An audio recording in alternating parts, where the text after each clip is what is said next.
Good evening, ladies and gentlemen out there in YouTube land. I am Deleted Scenes, human being American, and YouTube Ronin. I'd like to welcome you to tonight's episode of Live from Sparkwood in 21. Twin Peaks, Season 1, Episode 2, Traces to Nowhere. Want to say hello, first off, to everyone currently joining us on X. I can't see you, but I know that you're there. Want to say hello to a few people who've joined us here in the live chat. Friend of the channel, Andrea Black.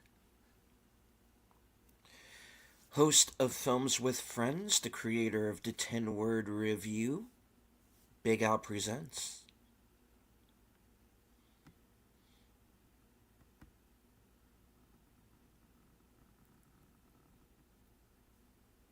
Channel member JPRPH1,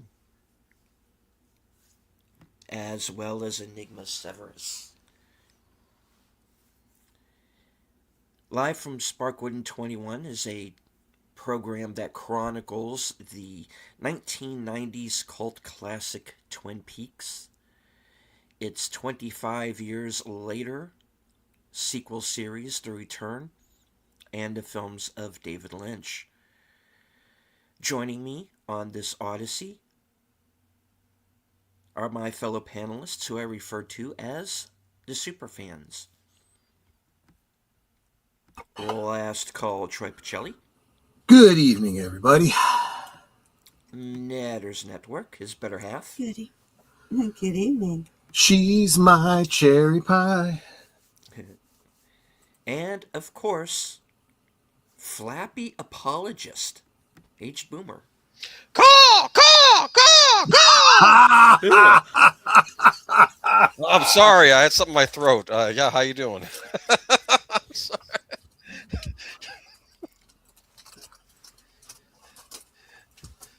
I don't know, man. I think Flappy's spirit lives within me. I don't know where that came from. I'm just saying. Okay, everybody keep an eye on him, please. All right. Well, tonight we are watching the first episode after the pilot, entitled "Traces to Nowhere." I have noticed that there is a discrepancy in how different outlets list this, whether it's the first episode or the second episode. Mm-hmm. Some people do consider the pilot to be the first episode, others don't. So I don't know what to say about that. You know what? I'm sorry. I think I'm with the this is the first episode, because like I said, for many of us, this is what we were introduced with. The pilot. That's fair. And especially if you came to it with the VHS release. Yeah, that's what I came to it. Yeah. So you're absolutely right about that. And I keep stressing this throughout our run of this, that this mostly does predate the idea that a TV series would be something that you could get on physical media. The idea of something being obtainable on VHS was just beginning, and like through Columbia House, I think it was, you could get Star Trek The Next Generation, and you would get 2 episodes a month or something. I remember those tapes. I had a friend very yes. Costly, kind of pointless, and I'm so glad that DVD has taken their place, because that would have taken up a whole bookshelf, just for that series. But there wasn't much hope that you were going to see Twin Peaks unless you recorded it yourself off of television. It wasn't something that was going to be rerunning like the movies. You'd go see a movie, it would 6 months to a year be either available to rent at your local video store, or it would be running on loop on cable. That was not the case with these TV series. So this is a long drawn out way of saying that if you missed it the first time through, like I did, you had a hope that they were going to rerun it. And then when they reran it, that they would play all the episodes, because the networks were known for let's just say, not having a high priority for their reruns. They were filler. Uh-huh. Lucky with Twin Peaks because I was able to catch it the second run before they started season 2. So, but that wasn't true for everything. Anyway, I'm sorry. Did I derail us? Were we going to go into another topic or something? No, I mean, like I said, I think this was actually rather unique because I'll say even when the X-Files came out on VHS, you got 2 episodes per tape, and you didn't get the whole season. You got like selections from the producer, and they were good episodes, but you missed out on others because until DVD came along, we weren't getting every episode. So I think that this was unique for Twin Peaks in that it was a little pricey of a set, but you got the whole thing in one shebang. You didn't have to do a monthly thing. It just all came out. So yeah. I had a serious problem with Deep Space Nine for Star Trek. I think to this day, even though I now have them all on DVD, I don't think I've watched all of Deep Space Nine because I lived in the Chicagoland area where the affiliate that was carrying it in syndication was WGN. And that meant always constantly being interrupted by the baseball. And join us for a special time Saturday night at midnight or something. And it'd be like, it'd be a friggin' special time would be if it was on at its normal time. That would be the special time. That happened to me with Xena, Warrior Princess. They screwed up the schedule for that too, and I was like, okay, I give up. I get you. That used to happen a lot with the UPN and CW shows in my region because they would have the situation where they would lose affiliates. So you would oftentimes lose, 8 episodes out of a season before they finally decided to come back, and sometimes even entire seasons, and it would be hard to follow a program like that. That is an interesting dynamic that I don't think even people our age that grew up through it fully understand, the idea of local affiliates that carried national networks and how they could come and go, especially with those newer networks like UPN and CW back in the day. But no, you're absolutely right. So there was it wasn't like cable where everybody could get that cable channel. But even then, your local cable might not carry a certain cable channel that you wanted to watch. I remember when Sci-Fi started, back when they showed sci-fi shows. It was not coming to Chicago, and there were shows playing that we wanted to watch, and we couldn't. So anyway. Should we kick this thing off? Absolutely. Yeah. I do first want to say hello to YouTube Police, aka the YouTube Police are here. Yeah. Do you Queen Lady Mist? Wait, can you bring up YouTube again? YouTube Police. Mm-hmm. That icon that he's using, that badge, unless I am mistaken, someone correct me.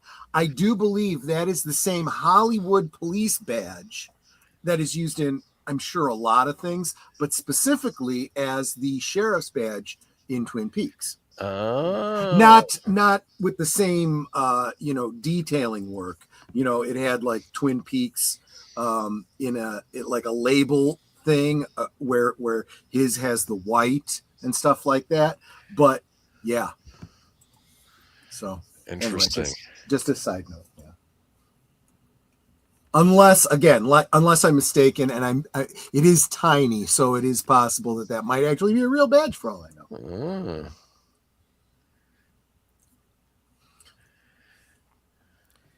Right on. Okay. All right, so everybody, please join us over on. Okay, I was mistaken. It is based on his actual badge, so it probably is a real police badge. Okay. Fair enough. All right, so if everybody could please join us over on Cosme, if you are not already there, the link should be at the top of all of our chats. So. I should note that I did drop it into everybody's chat. You just needed to pin it. So, Yeah. Might have to scroll up. Okay. Cool. Right on. Okay. You do know that YouTube police's belt loop. I forget that, actually, yes. But I do believe I remember hearing that, yes. All right. Yeah, I'm not talking a lot because my throat hurts. Oh, that's fine. Quite all right. All right. So, Twin Peaks Traces to Nowhere is tonight's episode. Starting in 5, 4, 3, 2, 1, play. And I will say that going forward, I think I am going to just start referring to them by the title names rather than numbers. However, I don't think that the names were given to them by the producers of the show. I think those were network assigned names. Somebody correct me on that if I'm wrong. I think they were like titled when they were written. Oh, okay. Yeah. Okay. And of course, I want to remind everyone to make sure they do all the clicky things. Yes. Do the likes, do a share, Subscribe. Oh yeah, I got to do that. Put the subscriber thing on. But yeah, I have a full-on head cold. Netter sounds like she's losing her voice. I heard that Michael French came back from Egypt with a respiratory infection. Ooh. That was apparently going around his whole tour group, and he says he doesn't think it was something that they picked up in Egypt because Graham Hancock had it, but he came in from UK. Michael went US to Germany, so they all came from different places. And in my area, there's a flu bug going around that's been pretty nasty. And however, I am not ill with that. I'm getting nausea because of another condition that I already had beforehand. Quit watching the news. That's your problem. Well, I kind of cover the news. I don't have a choice. Yeah, well, okay, good point. Yeah.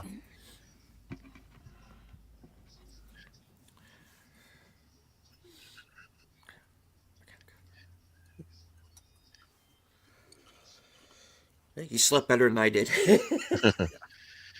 Fish.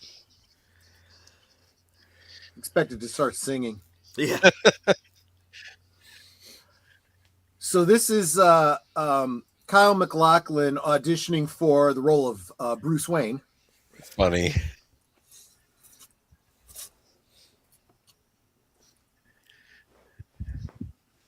I'm curious how he would have been. Wouldn't he? Doesn't he look like he would have made a good Bruce Wayne? He does look like Bruce Wayne. You're right. Though he voiced Superman in the one animated movie, so I don't know. Yeah. Oh, yeah, good point.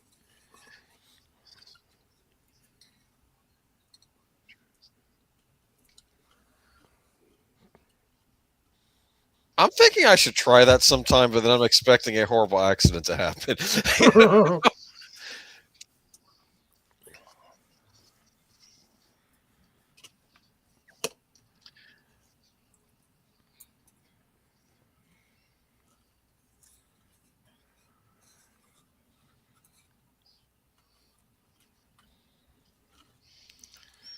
And this is where you start to see the link between Cooper and Mulder because they both believe in like conspiracy theory and psychic phenomena and whatnot.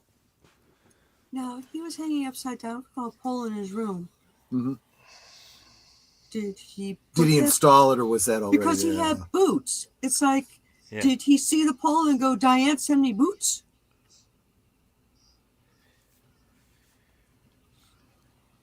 Unfortunately, I don't get any lines for this role, so I'll just nod and smile. Uh-oh, she's giving him the look. So one of the benefits of these rewatches is I'm catching things that I didn't catch before. And part of that is Precious seeing clues. episodes out of order. As I was looking for the encoding on this episode, I was looking at the next episode, realizing I had the wrong one and came back to this one, only to realize they did an actually really good job of keeping continuity. You will notice the outfit that Audrey is wearing. She will be wearing that same outfit next week.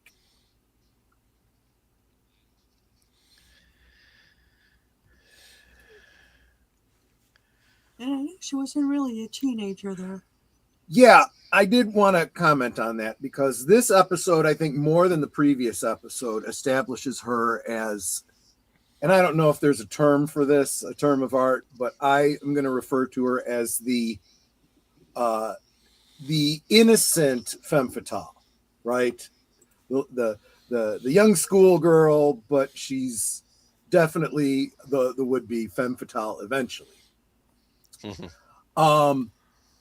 In other words, in the vernacular, friggin' hot, right?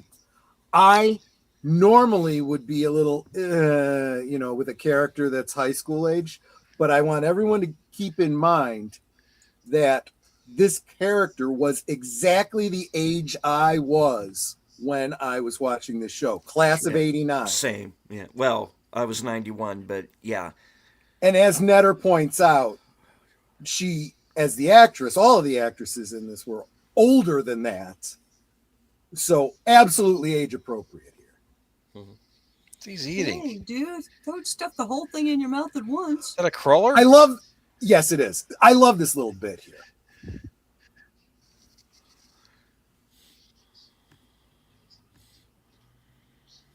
He's trying to shoot me. And he can't say anything. Yeah.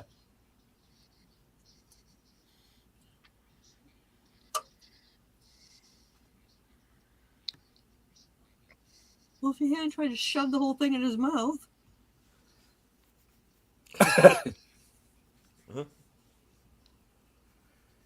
Ugh. Good morning. Ah.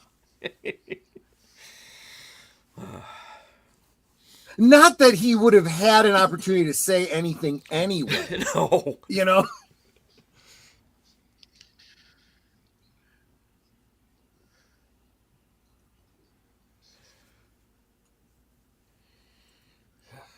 I love the fact that you see the emotional. He's just a good actor. He really is. Yeah. Something attractive about being dangerous, but also especially the innocence. It's like she wants to be dangerous, but she's not really. In a lot of ways, Audrey, who you think is the bad girl, is really a lot more innocent than Laura was.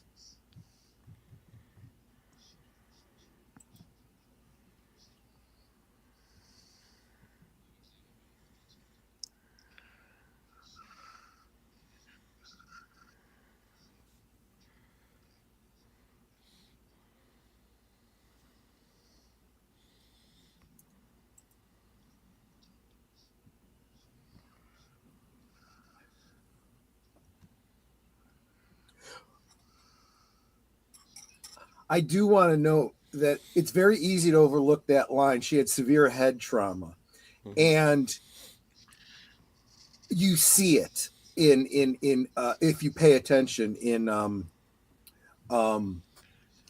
Fire Walk with Me. Yes. She's struck in the head by Leland Bob, falls out of the train car, and then hits her head again on the ground. Mm-hmm. Here we go, our favorite.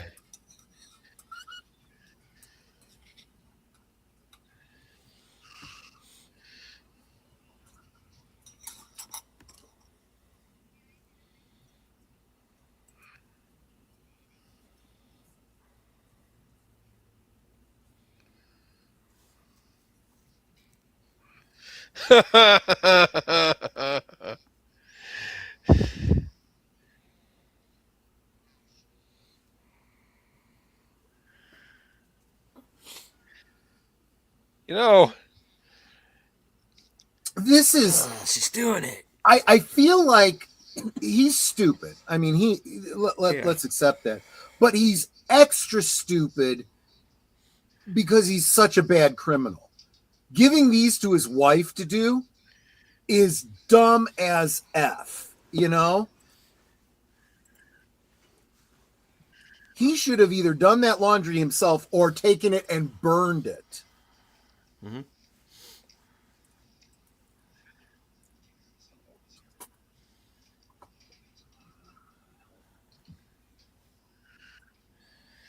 Yeah, if I was married to a guy that was that abusive, I'd be poisoning his food.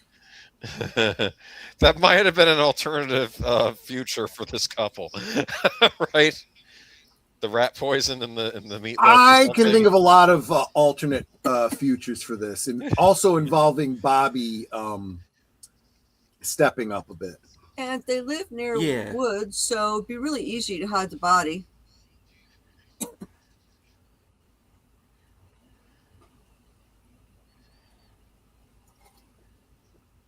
He's a little distraught because he was barked at by two other teenage boys. Yeah, maybe. Pay attention and draw a comparison between his interaction with them and Bobby's.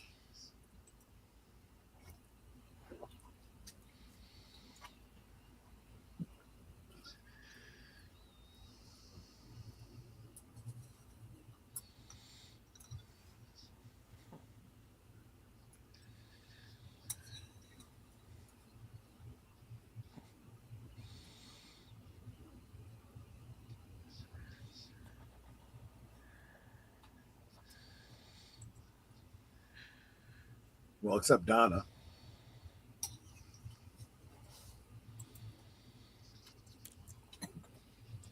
So it is written, so it shall be done. Right.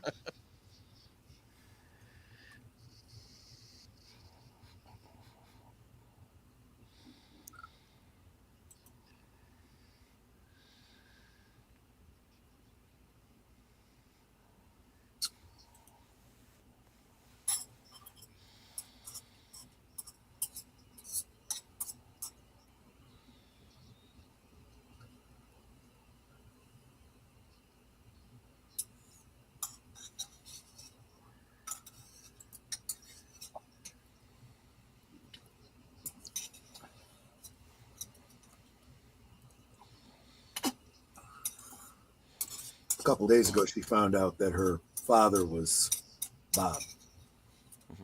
Well, they don't know that. We're covering that Get to now. that. Yeah. Now that we know that, yeah. So we're trying to go with the information we know what we see now. Exactly. And keep in mind that he did know it. So all I'm basically saying is he's not lying. Okay. Take care, Belt Loot. Enigma says, let me scroll back up. Yeah, kids today have no ability to understand as soon as you miss the premiere of a new episode, you were SOL for a good while. TV Guide better tell us when the reruns would happen. Yeah. Yeah. And you had to buy the TV Guide at the grocery store. When we got digital guide on the actual TV, that was revolutionary. That's right, because that digital guide could change on a daily basis. Yep. And of course, as we remember from the Lost Boys, if you have a TV guide, you don't need a TV. Yeah. Or, you could be trying to watch this new show called Dark Shadows reboot, and it gets interrupted because of the Iraq War coverage.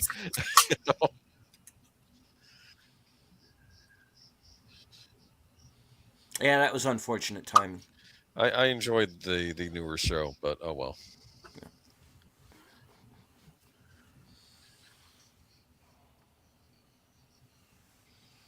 Now, question here. Mm-hmm. Is this his memory of what happened, or is that what actually happened? Okay.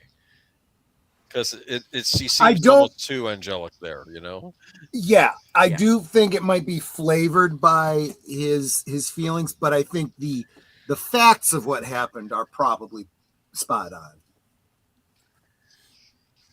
again, when it comes to the reliability of each character as a witness, yes, you have to accept their biases, but I do feel that someone like James, what's funny is he's upset looking for his shirt, not realizing it's literally in the drawer right next to him.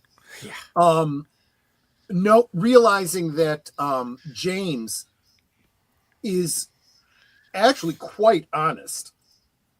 He tried to not answer one or two of Cooper's questions, but ultimately every answer he did give was truthful and respectful. Mm-hmm. He had no lawyer sitting there, and he was yes sir and no sir. And hello to the bird woman of YouTube, Connie Clary.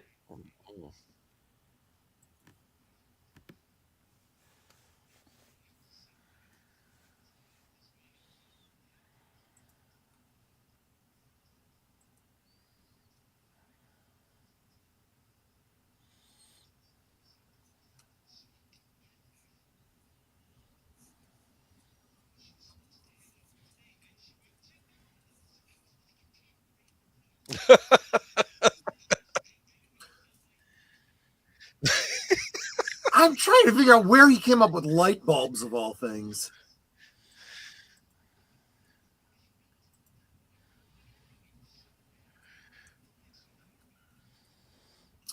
And also all of these details, they keep them straight. The $10,000, where it is, what was supposed to happen to it on what day.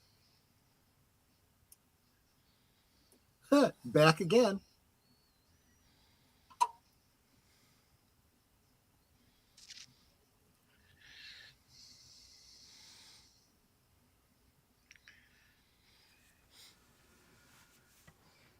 This is Streets of Fire universe, I'm telling you.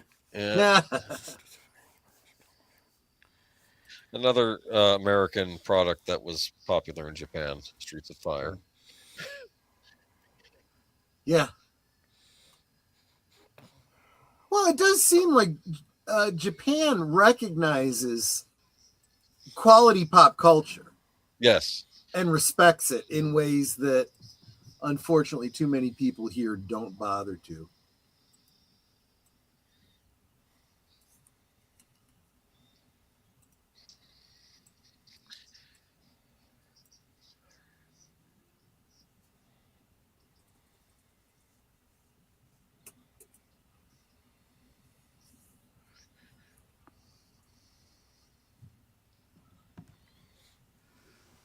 As we go on, we're going to learn there's a lot of things that Donna Hayward does not remember. Yeah.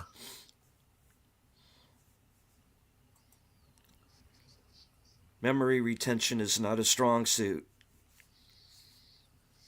I think she's the type that has selective memory.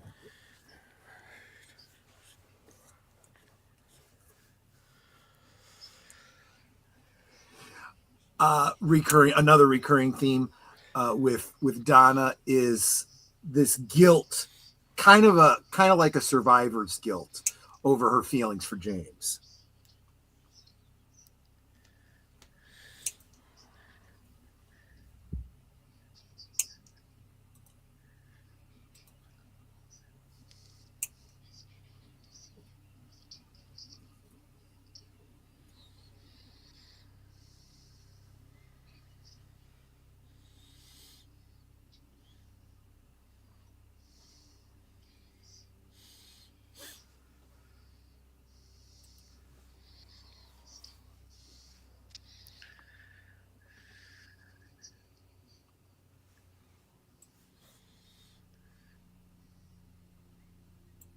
If you know the words that are added to this song, "Are we falling in love?" Very, very good use of music here.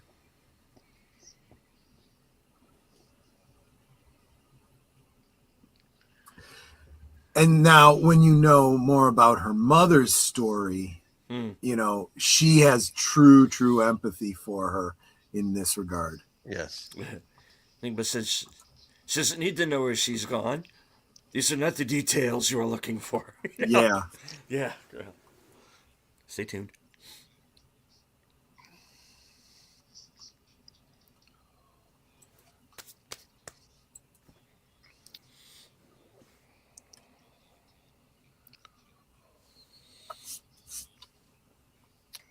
Did they ever show James's mother? I don't recall. No, Let me take a look. me either.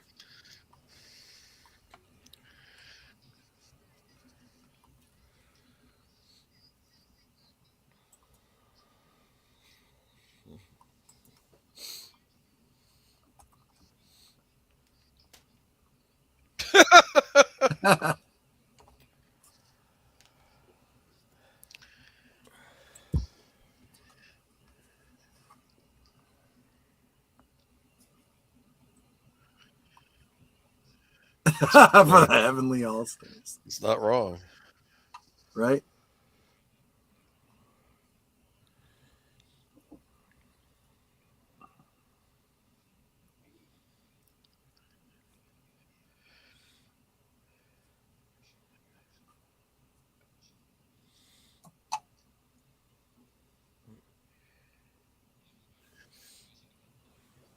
So there was a scene filmed with his mother, played by an actress named Linda Carlson, but it was cut due to time constraint, and the scene was never released in any form. Okay.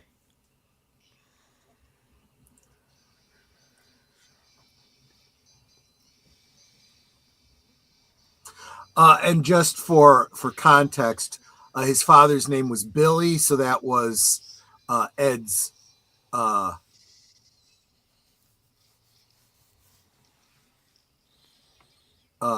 Ed's brother. Hmm.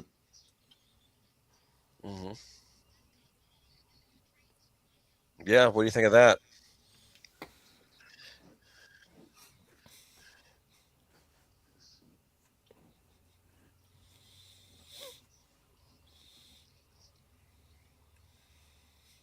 She's so excited about those drapes. Well, she can only see half of those drapes. No, she can see all of the drapes. She just can't tell how far away they are.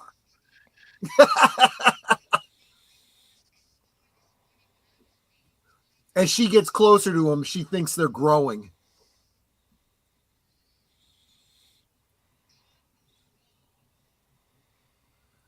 Just like Ed has. No, sorry. Uh, Oh boy.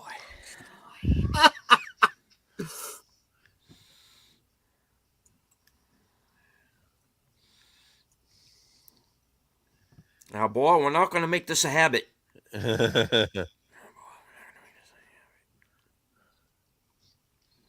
Proceeds to make it a habit.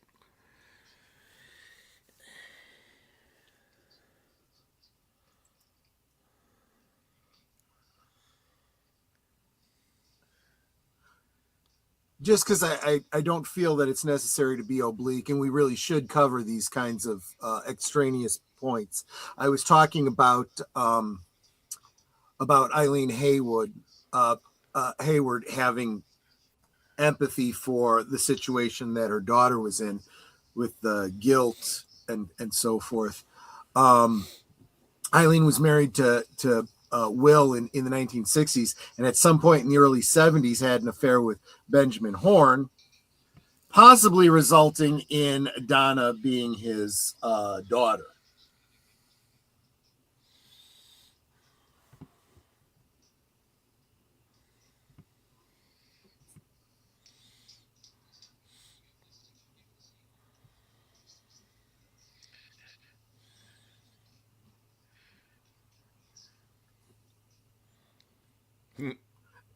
You see, they're very self-aware. Yeah. Yes, those NPCs definitely are. So you see, he's there filleting the fish.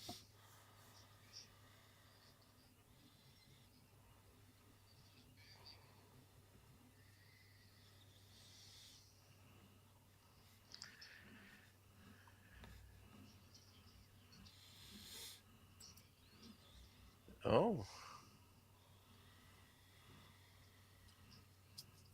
By the way, I know I mentioned this the first time around, but the actress playing Eileen Hayward is Mary Jo Deschanel. Yeah, she is the mother of Emily and Zooey. Ah, coffee's nice. Mm-hmm. But there's a fish in the percolator. Well, and again, it's got to be related to the ones that he was filleting. But the question comes: was it his fault directly, or was it Josie's fault? Since she said, "I'll make the coffee." Well, why would you Or put the? did Catherine put one in there just to be? I don't think it was intentional. I have to admit, forget about who killed Laura Palmer. The fish in the percolator is the greatest I agree. mystery of all. That's pretty black. Did anybody ever ask David Lynch who put the fish in the percolator? And then he started talking about how he once had a fruit salad in Atlantic City or something. Just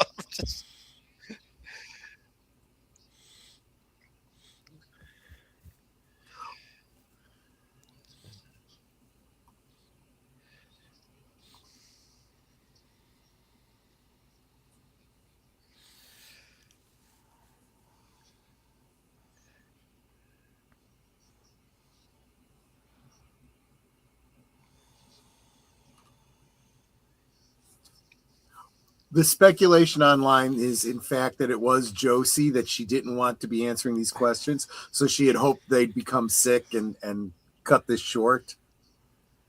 I think that's a stretch, but she was the one who suggested they have coffee. Yes.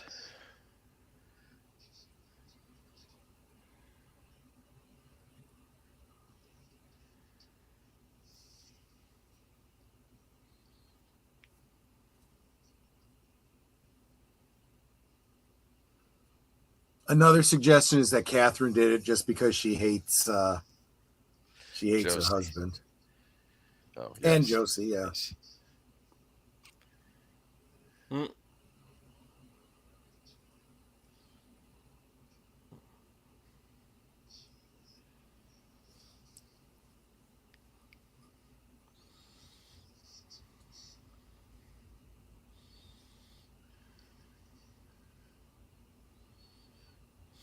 There's the answer. It was Andrew. I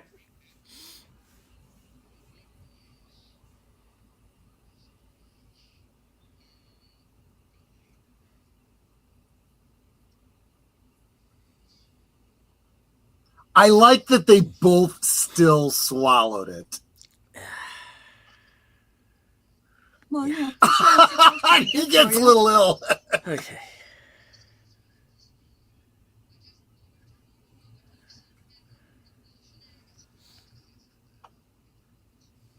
$5,000. Yeah, shenanigans like putting a fish head in the percolator. I'm going to assume it wasn't a whole fish, that it was just a fish head. Shenanigans. Hey. We didn't get to that part. Sorry.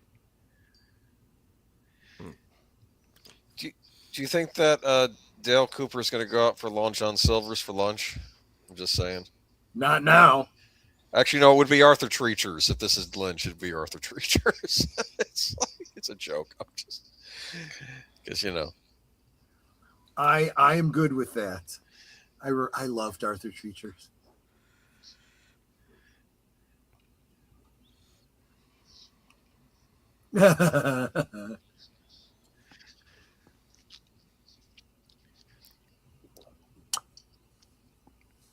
Also racially insensitive.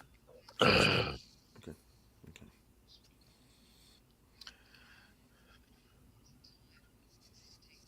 Now that's how you wear a sheet.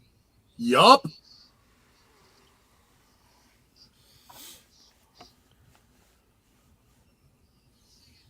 At least when you give a sheet.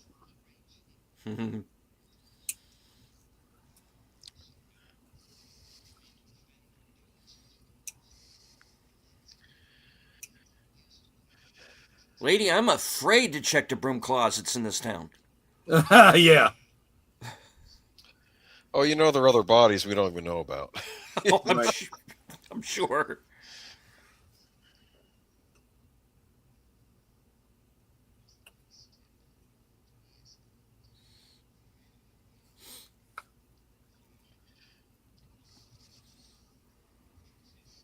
She is sheet out of luck.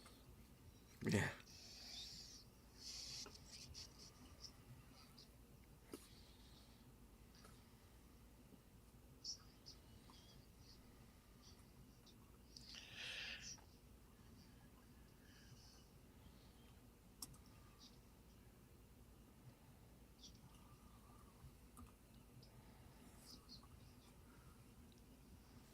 Both is good.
Daughter's dead.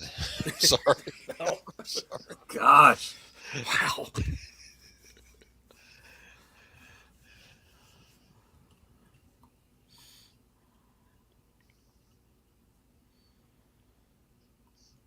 Well, you could always go back to flying starships, because that worked out so well the first time. Uh-huh.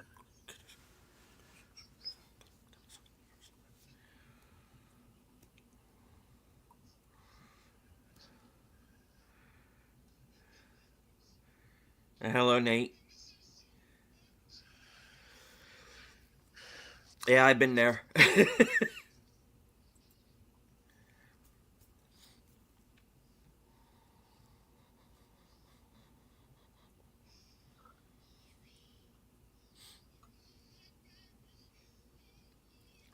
Okay. Jeez.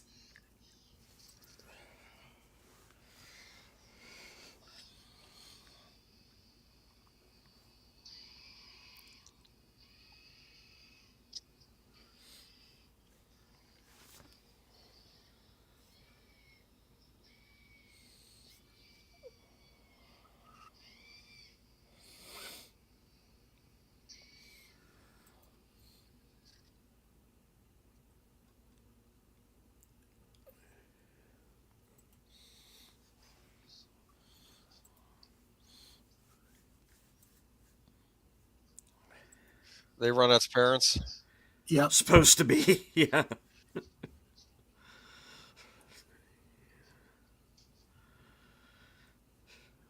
Perfume counter.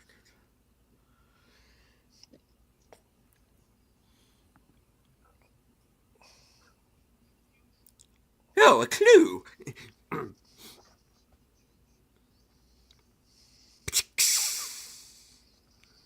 The sweetest smelling job she ever had. Yeah.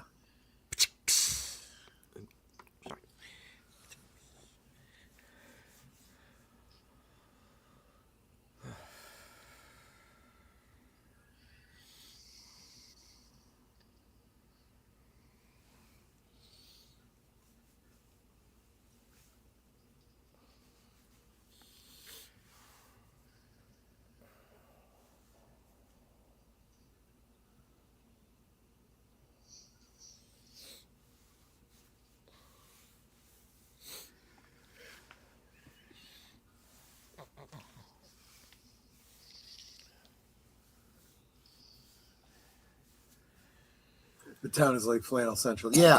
Yeah. It's the U.S. Northwest. It's logging town.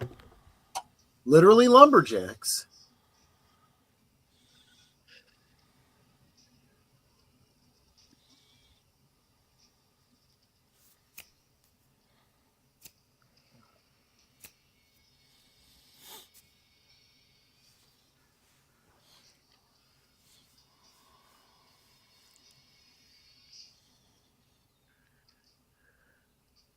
When you're a jet all the way.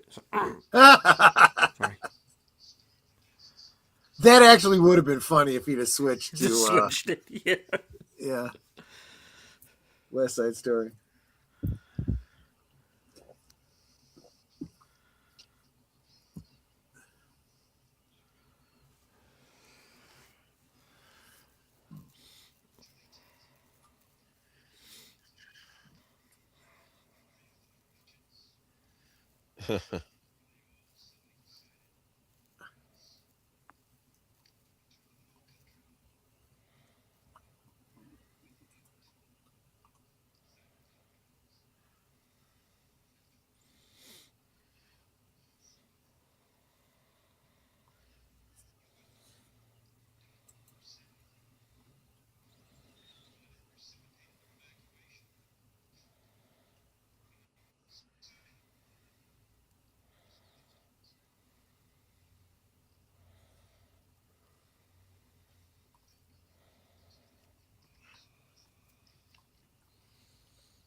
Happened to mention.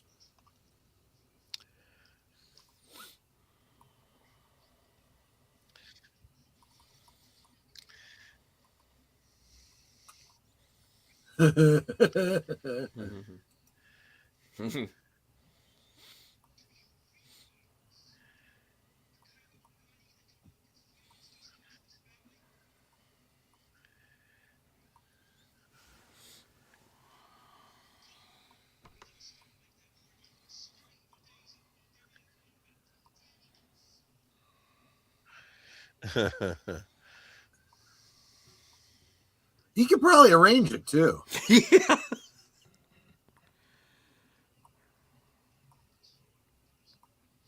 Ooh. Ouch.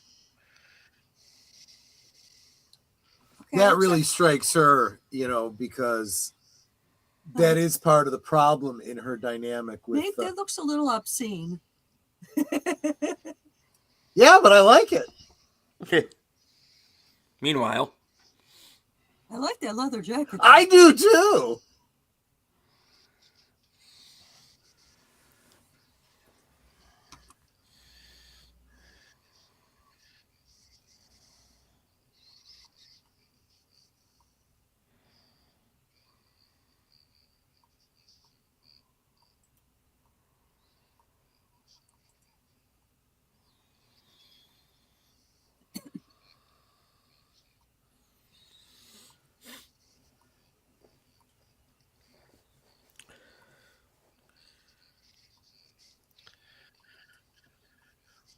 it's royal straightness. Mm-hmm.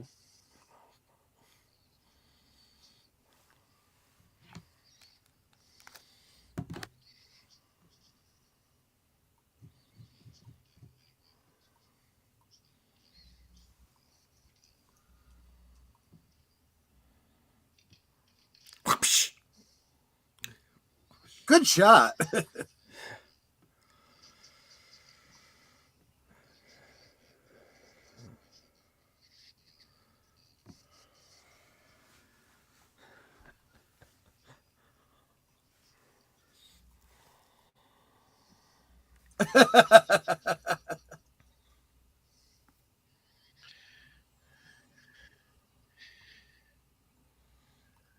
Where the hell am I? It's funny. Don't want me answering that.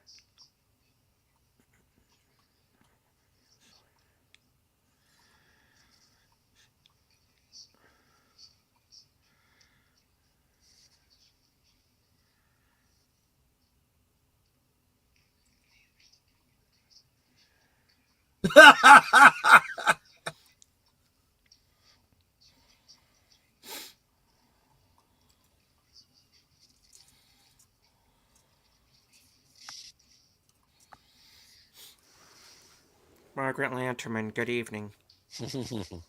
Yep.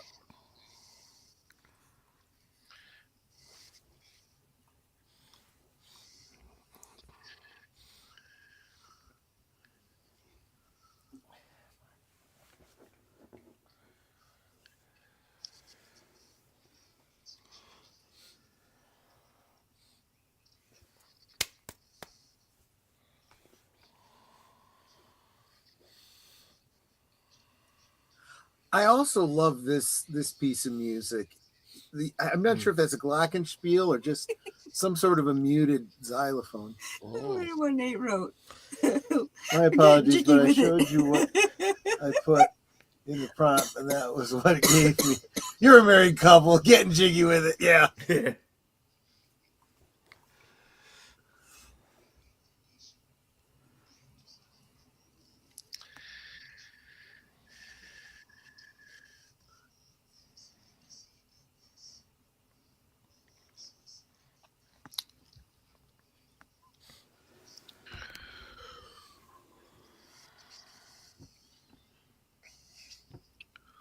Look, the fact that no one got hit over the head with that thing is amazing to me. Right.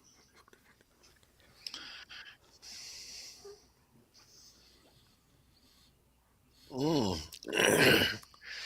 Ruining a Football perfectly good season is pigskin. over. Right.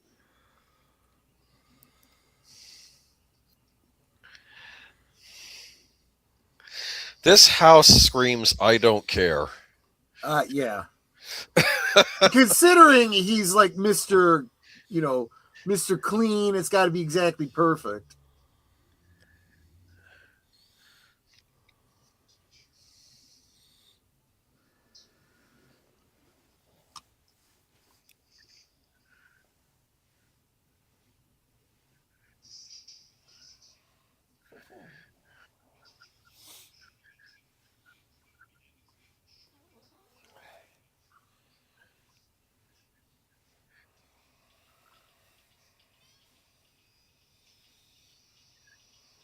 It's very clear that he has a methodology, which means he's probably come from a history of this kind of abuse, because it's entirely unnecessary for him to cover up the noise considering how far out they are.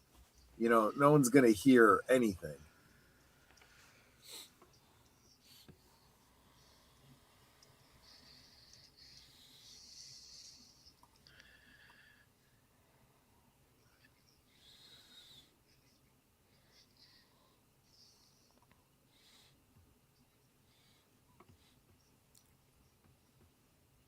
Scotch? No. Yeah.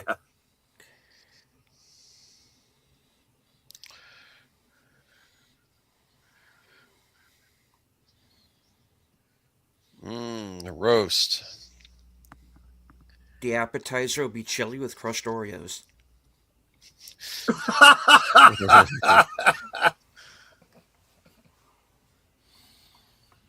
It is a gourmet dish. Come on. Uh-huh.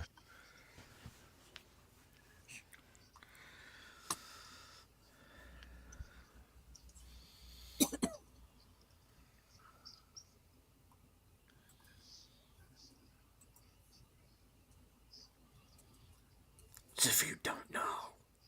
She's a real character, that's for sure. It's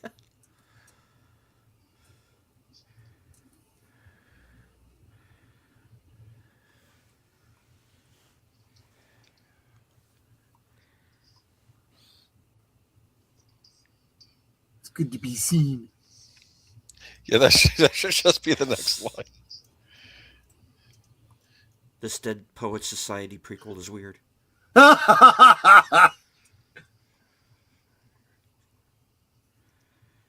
crap.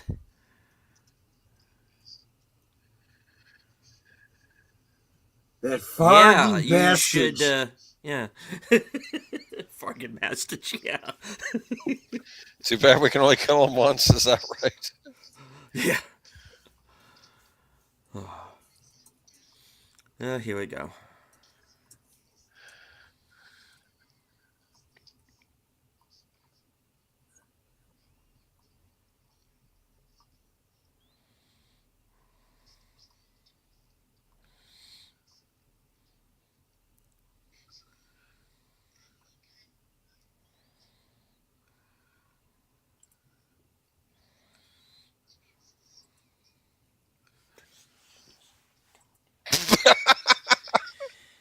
Yeah.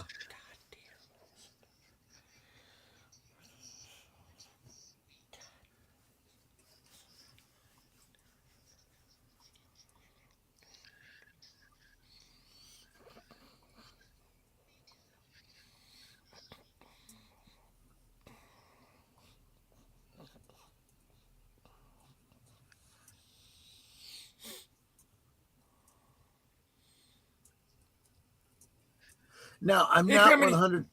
Huh? Go ahead. I'm not clear if the mystery man she's referring to is James or Bob.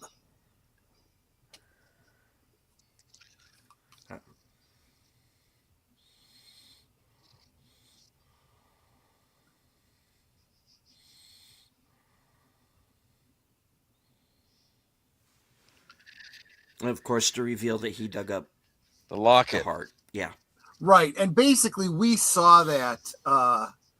We saw the hand. We saw, in the glove. I still insist that despite the fact that Sarah screams, I don't think it's because she's reacting to some psychic knowledge or anything like that the locket was being taken. I don't think she's even aware of the locket. I think that she was recollecting Bob, and in her sedated sleep, she forgot about it yet again, only to remember it yet again when she was with Donna. Uh-huh. At least that's my theory. I could be wrong. It is possible. Yeah, it's possible. You're right.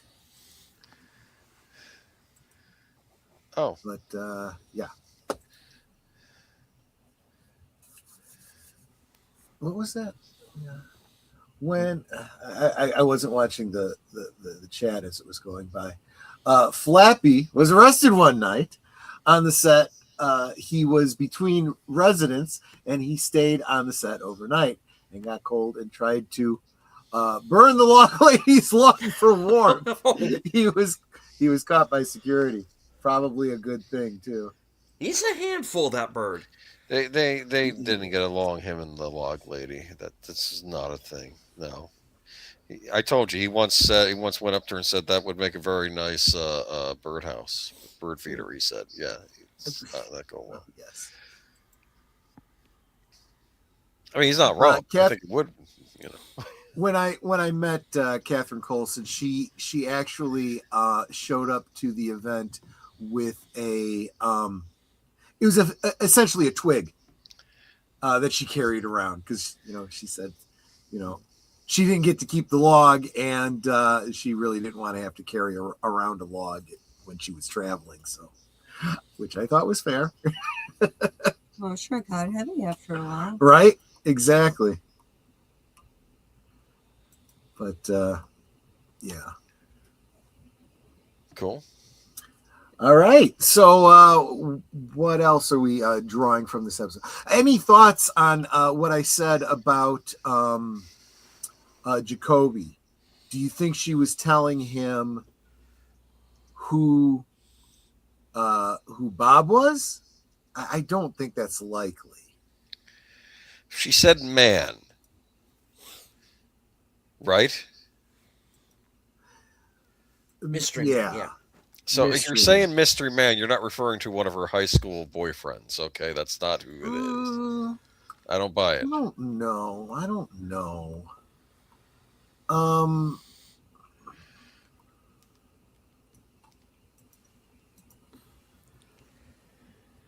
I mean, I really only see two possibilities here. It's either James or Bob. So I don't really. I mean, am I right? Do you guys, get the same impression I do on that? I mean, I don't know. It couldn't be Leo, could it? I guess not, because we. No, I don't see Leo as being subtle enough to be any kind of a mystery man for any purposes here.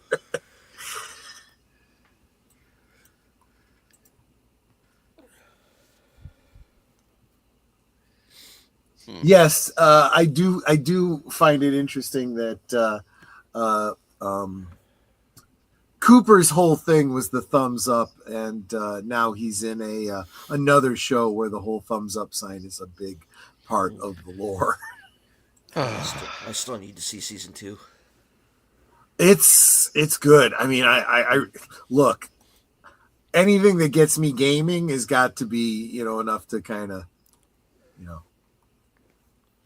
I mean, with as much as I've been playing Fallout, it's And he's not using AI to help him. yes. Did you see that article that I sent you? Or the one that I mentioned? Yes. I touched on it at the end of the thing tonight. I'm like, people, Sony, what was it? Sony gets a patent or something on an AI to play your video games for you. It's like, why are you even bothering with the game then? Because I just want to beat the game without having to do the work.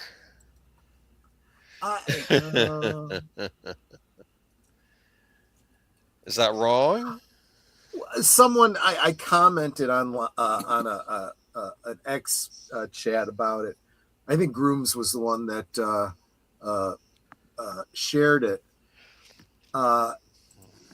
The person said, "Well, you have," and he got, I guess, a little bit more specific about which game. He says, "You have the game plant your crops for you and the farm simulator or whatever while you sleep and go to work."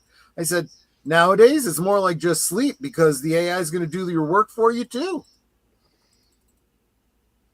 Am I wrong? I mean, really. That does bring up another aspect of Twin Peaks. There are a number of similarities you could draw between Twin Peaks and Fallout, and I don't mean like you can with X-Files. You'll get into that in a couple of weeks, but I mean more speaking to the same cultural zeitgeist. This sense of nostalgia, and I don't mean the nostalgia like the member berries that we always talk about in relationship to our beloved franchises. I just mean the true sense of nostalgia, the soft fuzzies that you get for a bygone era, maybe a bygone era that never existed. Twin Peaks, we've talked about how there is an element of 50s, 60s kind of sensibilities to it, even though it's clearly taking place in a modern setting. And actually, the same is true of Fallout. In fact, it's even more pronounced because it's like a 50s and 60s kind of motif set in a future setting. You know, like you're supposed to believe that in 2077, you still had women wearing the same kind of hairstyles and skirts, and they drove similarly styled cars, albeit running on fusion power and things like that. It's a very, very interesting concept, this retrofuturism. That's not what Twin Peaks is. It's not retrofuturism. I'm just saying it's speaking to the same sense of nostalgia that a retrofuturistic story would be. I think that speaks to something. I'm not prepared to call it an archetype, but I do see it as addressing the same kind of recipe for getting into your psyche and your feels.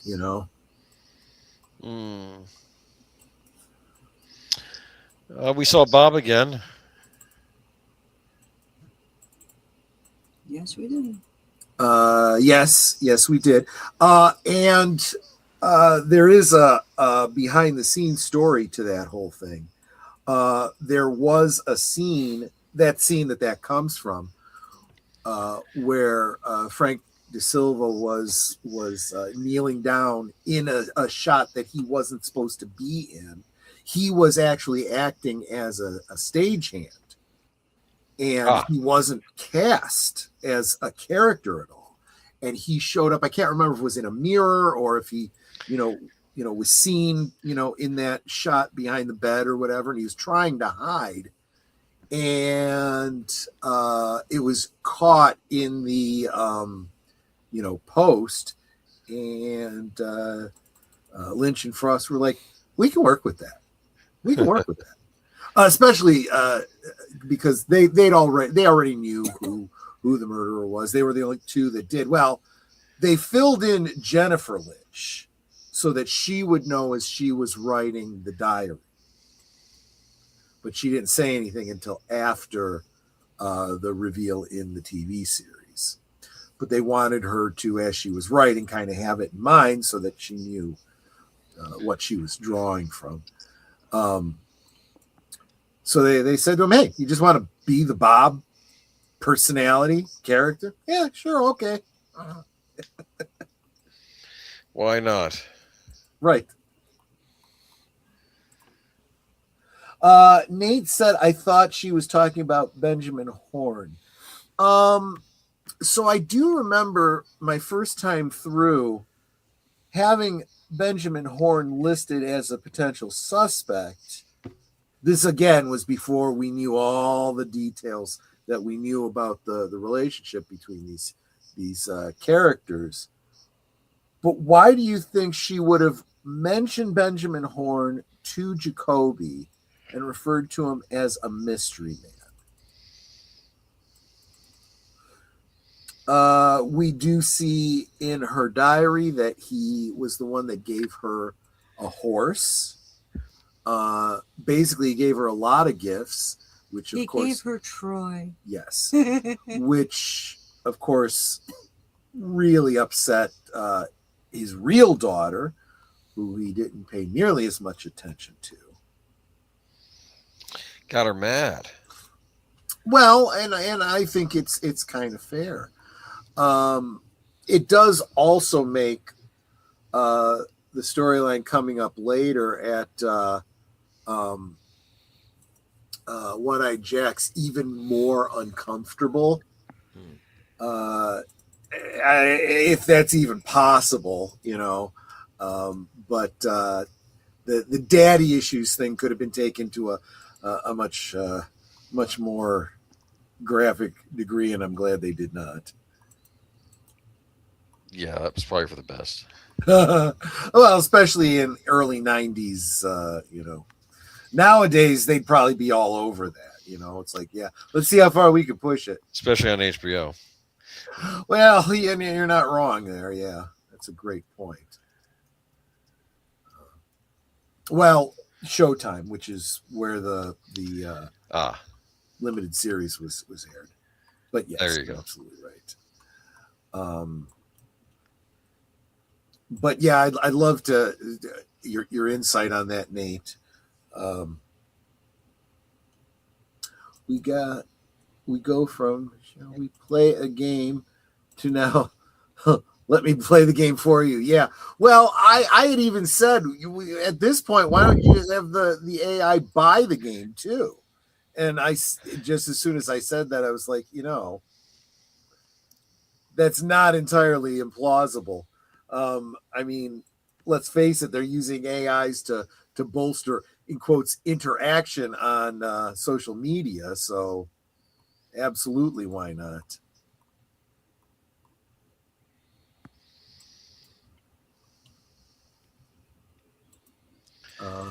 But yeah. Were we introduced to anyone new this episode? I mean, other than incidental characters, I don't think so. Like the crying couple in the hospital waiting room? Like the what? The crying couple in the hospital waiting room. Because she never smelled so good. Ronette's parents, yeah. Oh, Ronette's parents, that's true. We see her father briefly in the pilot. Yeah, being sent home. Escorted. Exactly. Yeah. I see. You knew that they existed, right? Having seen them, I don't think has added anything to it.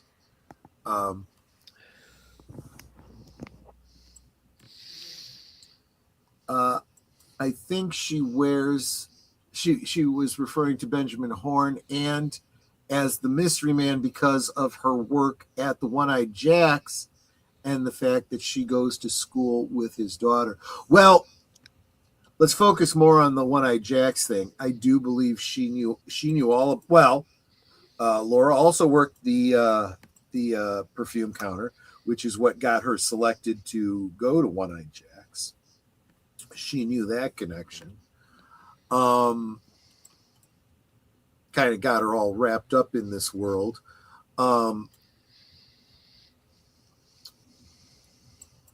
But I'm wondering if that was really even bothering to weigh on her mind at this point when she would have been telling Jacoby about that. She was way more. Think about her mindset that we see through Fire Walk with Me. I think she's way more focused on Bob and who he is and ultimately discovering who he really is. I think Benjamin Horne's role in all of this is a distant memory for her. He was the introduction to this world of prostitution and drugs and, you know, all this kind of stuff. He was probably, you could see her as the first sugar daddy type, right? But she kind of left him behind. She was kind of beyond him at that point. At least, again, that's my take on it. We also learned the Norwegians left and didn't take the offer. Well, this was Ben realizing that it was his daughter's fault. It was very confusing why they were leaving until he heard that. I personally see this as, even though, so there's two conversations of parents and children. Well, there's a number of conversations. I guess we could probably look at each one of those. Ben has a kind of come to Jesus moment with his daughter in a very almost abusive, but at least very heavy-handed way, because her immature acting out cost his business a great potential sale, which, from the perspective of a family man, hey, this is our livelihood. This is where you get your money from too. Remember, right? So it's a valid point he's trying to teach her. Then on the other hand, you have Garland talking to Bobby, being incredibly understanding, incredibly open to a dialogue, but making it also very clear that he's got limitations. You know, there is a concept, especially in Christian parenting, the idea of never striking a child in anger. If you feel that corporate punishment is appropriate, it is always as a last resort, and it's never to harm. It's to, you know, hey, you know, kind of thing. Correct. Single swat kind of a thing, which is exactly what you see displayed by Garland.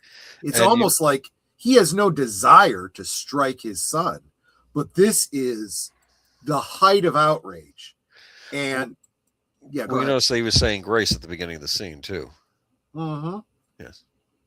Yeah, you're right. It really does come. And we saw him reading the Bible. Mm-hmm. Was it in Fire Walk with Me?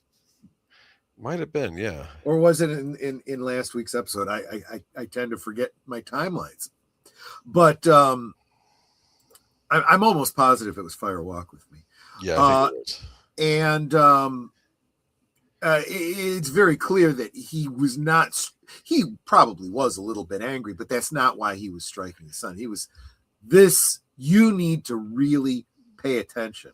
And it does come down to something that Charlotte Stewart, the actress who played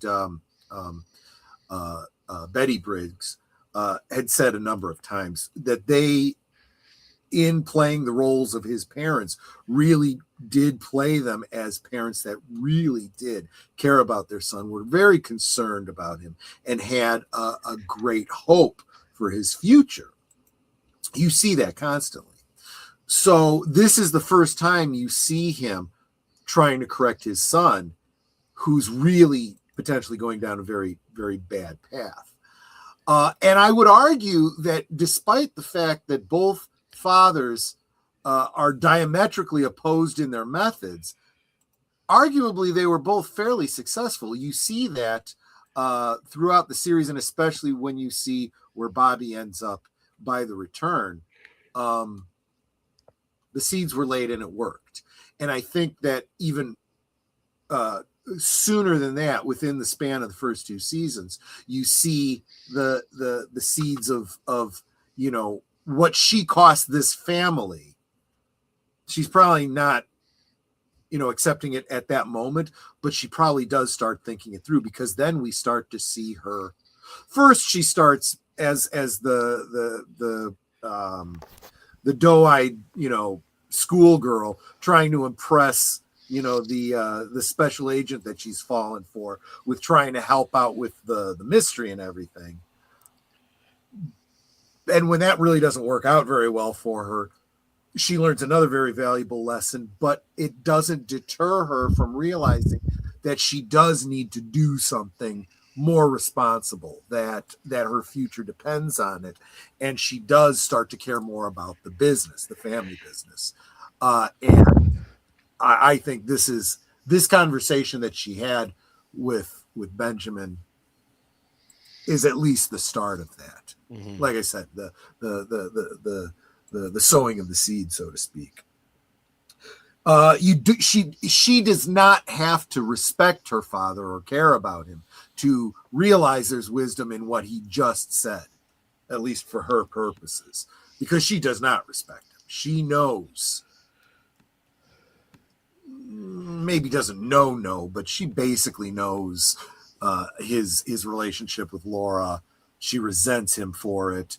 She resents, you know, any attempt for him to talk about being the leader of the family or our family or what. Yeah, you care about your family, right? You know, but at the same time, she's like, but, you know, from a, you know, purely mercenary point of view, yeah, maybe I hurt myself as much as anyone else by, you know, driving away the Norwegians.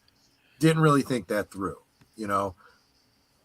And it didn't even give her the satisfaction she wanted. She wanted to hurt her father, and it did. It pissed him off, but she didn't really get any satisfaction out of it. Especially when he said that you were lost to me a long time ago. Yeah. I think that's the other thing too, where I think that Garland is trying to build bridges with his son. Benjamin is putting up walls and pushing away. Which, again, I think we see him very much repenting of, very much after it's too late, in the man that we see in season 3.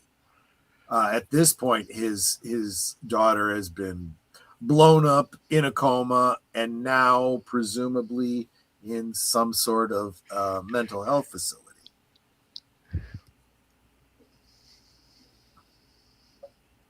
But I mean, and I guess if we're going to look at parenting examples, we then look at the Haywards with Donna. And again, I did mention that Eileen had a bit of a sordid past, such that it allows her to be empathetic to what Donna is going through. She doesn't say it, but you know, as viewers, we know it, you know, from the things that we do know.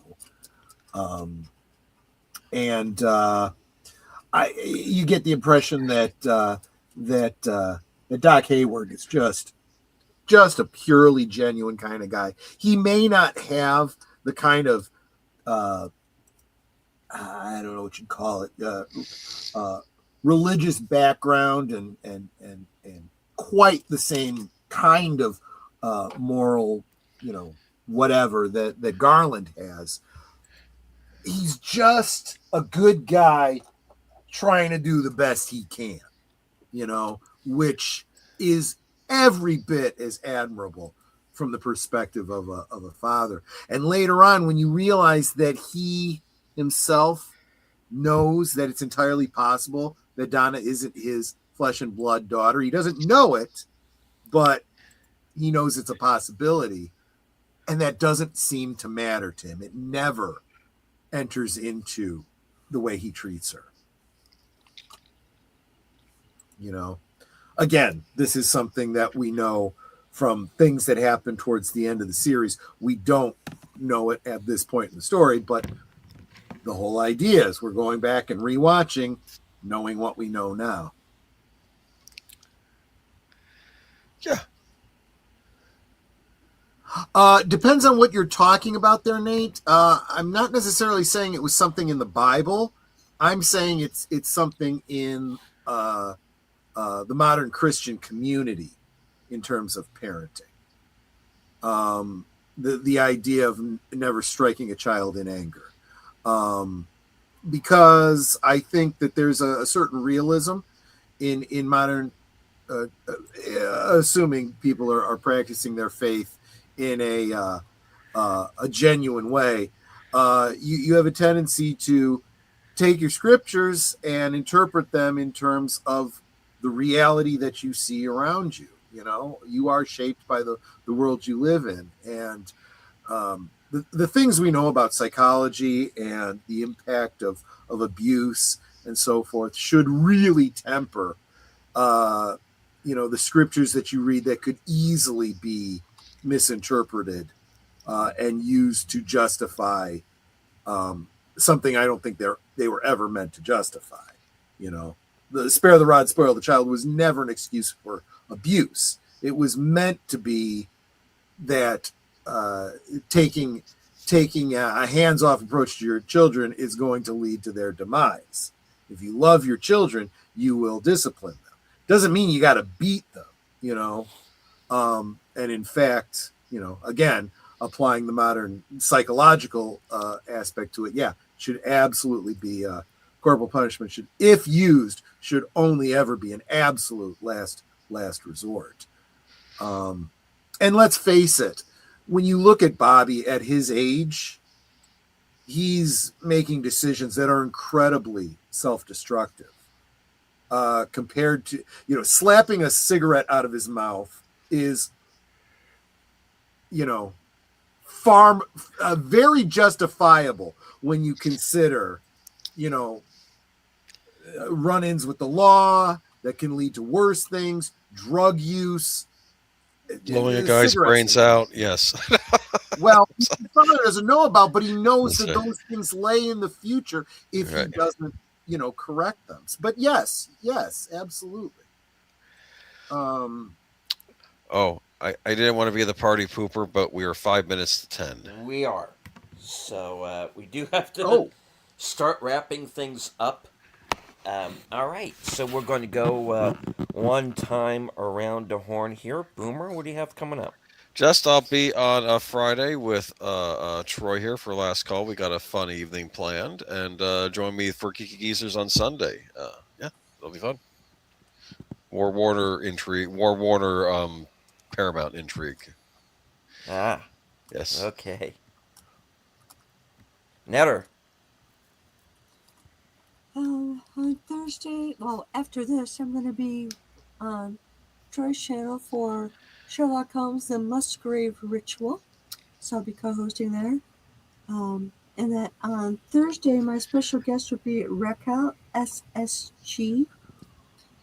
And I forgot, a Saturday Me or Big Al? Do you remember, Troy? I think this week is you, and it's Finnegan Beginning. Right, Finnegan Begin Again. It's with Robert Preston and Mary Tyler Moore.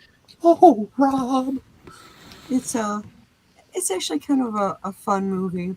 And in fact, the beginning of the movie, Robert Preston is playing detective.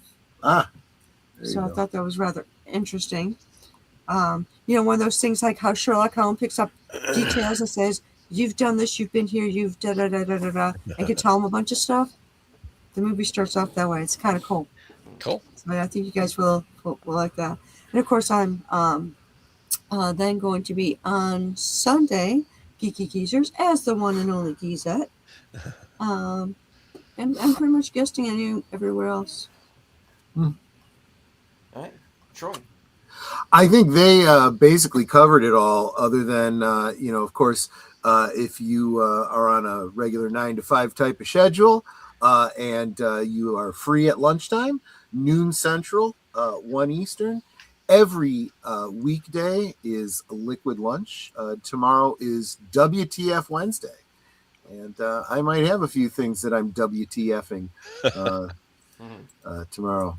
But that's all I got. And yeah, I'm going to say it. If you're the praying type, let's pray for Netter and her. She has a very very sensitive. I don't know what you call it, larynx or whatever. She Right. loses her voice whenever anything's going on with her respiratory system Right. very very easily. So so you can definitely hear it in her voice right now. So there you go. All right. As for myself, very quickly. All right. Today is my 4th anniversary on YouTube. Happy anniversary! Happy anniversary! Happy anniversary! Happy anniversary! Okay, and I thank you. And I wasn't originally going to do anything, but I think I'm going to go on after Sherlock Holmes and maybe Oh. say hello and do a little thing for Cool. a few minutes and just Cool. And let's see. Get that set up, and we'll forward to you. All right, we'll do. Let's see. Thursday at 4:30. I am going to be joining Outlaw Bill for Action Theater. We are going to be beginning Film Noir Month Oh. with the classic The Maltese Falcon. Oh, I love that movie. Good movie. Right. And let's see, of course, later on that night will be my program Coming Attractions at 11 p.m., right after Thursday Things.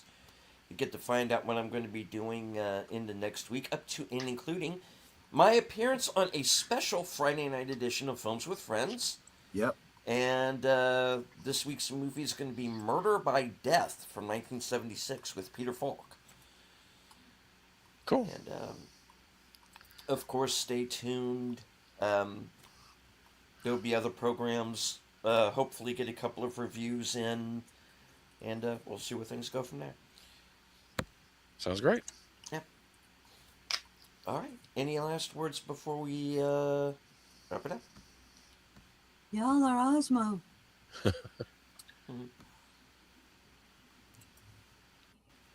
And a real quick thank you to Mr. House Party 6 for his $10 super chat. That's a very, very kind of you. One each. Uh, All right. So, as I always say at the end of every broadcast, from HQ, the corner of Sparkwood and 21, and all points north, south, east, west, and beyond, good night, take care, stay strong, be safe and healthy, because this is how we win.